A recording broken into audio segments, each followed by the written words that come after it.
All right, so get ready, because today we are diving into the deep end with artificial intelligence, exploring the potential dark side of AI. Ooh, that sounds a little ominous. It kind of is. We're going to be unpacking ideas from this video essay called The Dark Side of AI, Transhumanism, and the War Against Humanity.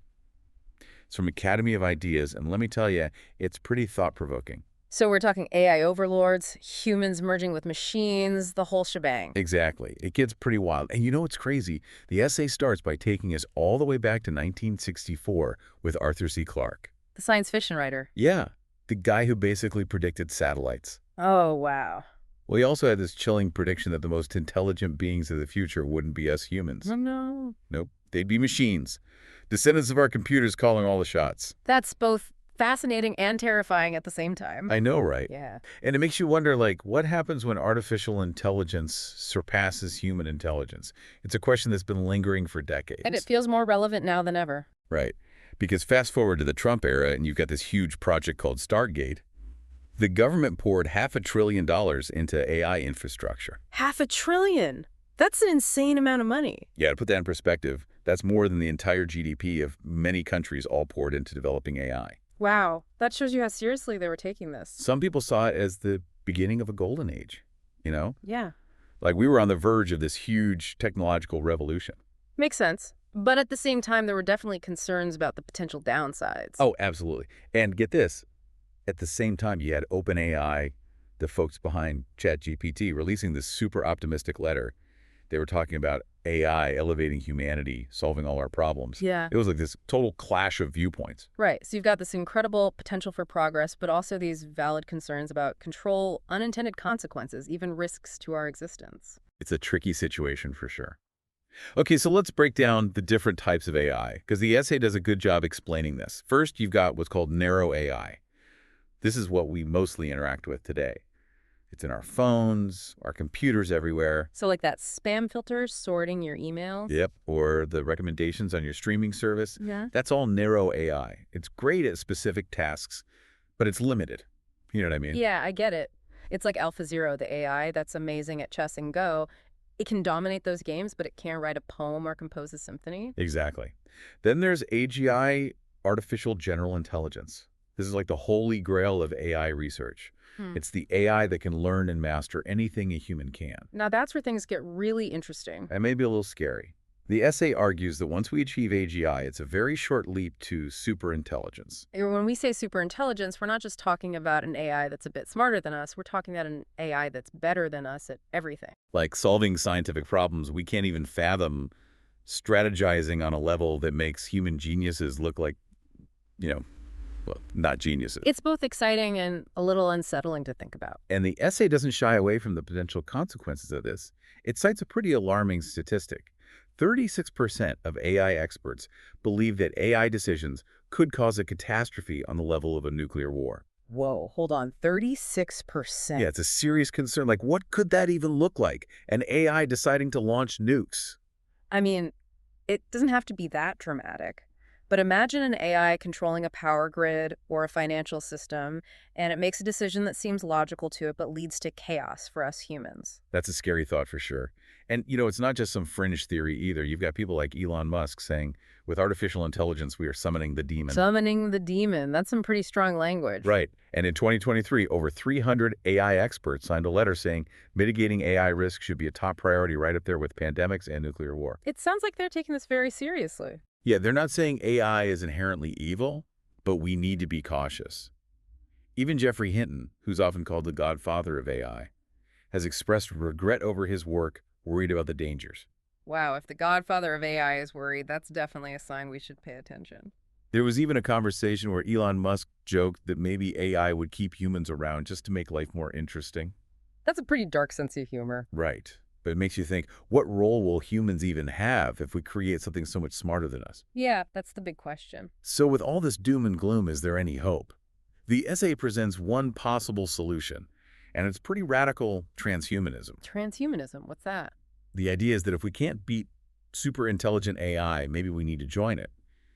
Transhumanism is about merging humans with machines, enhancing our capabilities to keep pace with or even survive the rise of AI. So instead of an us versus them scenario, we become one with AI. It's a mind-bending concept, right? Absolutely. But it seems like some pretty influential people are taking this idea seriously. Oh yeah, for sure. We've heard Sam Altman, the CEO of OpenAI, suggest that some kind of merge with machines might be necessary. Uh-huh. And of course, there's Elon Musk again with his company Neuralink developing brain implants to create a symbiosis with artificial intelligence. So we've got this whole movement based on the idea that we need to merge with machines to survive the future we're creating. It sounds like something straight out of a sci-fi movie. And the essay points out that this transhumanist ideology is gaining traction among some very powerful figures like Klaus Schwab from the World Economic Forum. That's pretty wild. Okay, so we've covered a lot here. We've talked about the potential of superintelligence, the anxiety it provokes, and this radical solution, transhumanism. In part 2, we'll delve deeper into this, exploring the promises and perils of this vision. Sounds like a plan. I'm definitely intrigued to hear more. Stay tuned because this deep dive is just getting started. Picking up where we left off this transhumanism thing, it offers a pretty amazing vision of the future. Like, imagine a world where disease and disability are gone, and human potential is amplified beyond anything we can even dream of. Okay, that sounds incredible. Who wouldn't want to live longer, healthier lives? And maybe boost our intelligence and creativity too. Sign me up. Right. It's definitely alluring, but like with any big change, we have to look at both the good and the bad. And the essay definitely doesn't shy away from exploring the potential downsides of this whole transhumanist future. Yeah, it starts to get a little creepy pretty quickly. Like one of the biggest red flags for me is this potential for total surveillance. Surveillance? In what way? Imagine brain-computer interfaces that can track every single thought and behavior you have. All that data feeding into some AI system. It's basically a thought crime police state, just like something out of a dystopian novel. Oh, wow. Yeah, I see what you mean. If our thoughts and emotions become data points, what happens to privacy? What happens to freedom of thought? Exactly. And then there's this issue of coerced integration. Like, what if getting these technological augmentations becomes a requirement for, everything? Getting a job, accessing healthcare, participating in society. So people who choose not to upgrade get left behind. That's the worry. And the essay paints a really bleak picture of what could happen to those who opt out. They call them legacy humans. It talks about AI-powered oppression with a technologically enhanced military or police force keeping these legacy humans in check. That's a chilling thought. It reminds us that technology is never neutral. It can be used for good or for bad. And as AI and other technologies become more powerful, we really have to think about how to prevent them from being used for oppression. For sure. It's not just physical oppression either. The essay argues that this whole transhumanist movement itself is like a covert spiritual war on human nature. A spiritual war. What do they mean by that? It's like we're being asked to redefine what it even means to be human, to merge with machines or face the consequences. It makes you think about those big philosophical questions. Yeah, like what is consciousness? What role should technology play in our evolution? What values do we want to prioritize as a society? These are huge questions. Right. And the essay uses this analogy of shots fired in a revolution, implying that one big breakthrough could completely change the course of human history. And once we cross that line, there's no going back. That's a powerful image. It brings a sense of urgency to the whole discussion. Definitely. So it feels like we're at a crossroads. On one hand, we have this incredibly exciting vision of a technologically advanced future. But on the other hand, we have these dystopian possibilities that are honestly pretty terrifying. The choices we make today will have consequences for a long time to come. Exactly. So we have to have these tough conversations about the ethical, social, and philosophical implications of AI and transhumanism before it's too late. I agree. We need to be proactive and think critically about these issues. It's not just about the technology itself, it's about the philosophy behind it. Are we blindly chasing progress without understanding the potential costs? That's the question we need to ask ourselves. And that brings us back to that big question the essay leaves us with. What does it mean to be human in an age of rapidly advancing technology? As AI gets more powerful, what choices will we make? Will we embrace the merge? Resist it? What does your gut tell you? It's a question we all need to wrestle with. There are no easy answers. But that's what makes this so fascinating, right? We're in uncharted territory, and the choices we make will shape the future of humanity. It's like we're standing at the edge of this huge cliff and we don't know what's at the bottom. It's exciting and terrifying all at once. And the craziest part is that it's not just about some fancy new gadget. This is about, like, what it means to be a human being. It's pretty deep stuff. It really is. I think as we go deeper into this unknown territory, we need to be really careful, you know?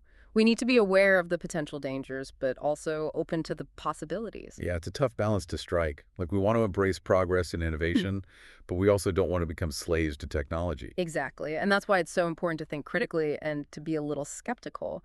We can't just accept every new technology without asking questions about its impact. We need to have these open conversations and really think about what kind of future we want to create. Absolutely. And those conversations need to be happening now, not later. This deep dive into AI and transhumanism has been, has really made me think. Has anything in particular stood out to you? What really strikes me is how urgent this all feels. We're not talking about some far-off future anymore. These technologies are changing things right now, and their impact is only going to grow. You're right. We can't just ignore it and hope it goes away. So for everyone listening, what are your thoughts on all of this? What role do you want technology to play in your life?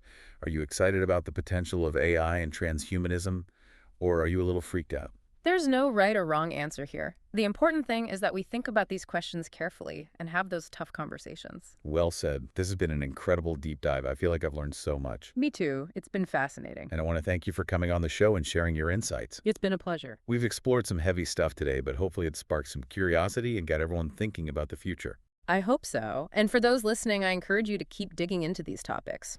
Read more. Talk to your friends and family. The more we discuss these things, the better prepared we'll be to make informed decisions. Absolutely. Well, on that note, we'll be back soon with another deep dive into something that will make you think differently about the world. Until then, keep exploring, keep questioning, and keep those minds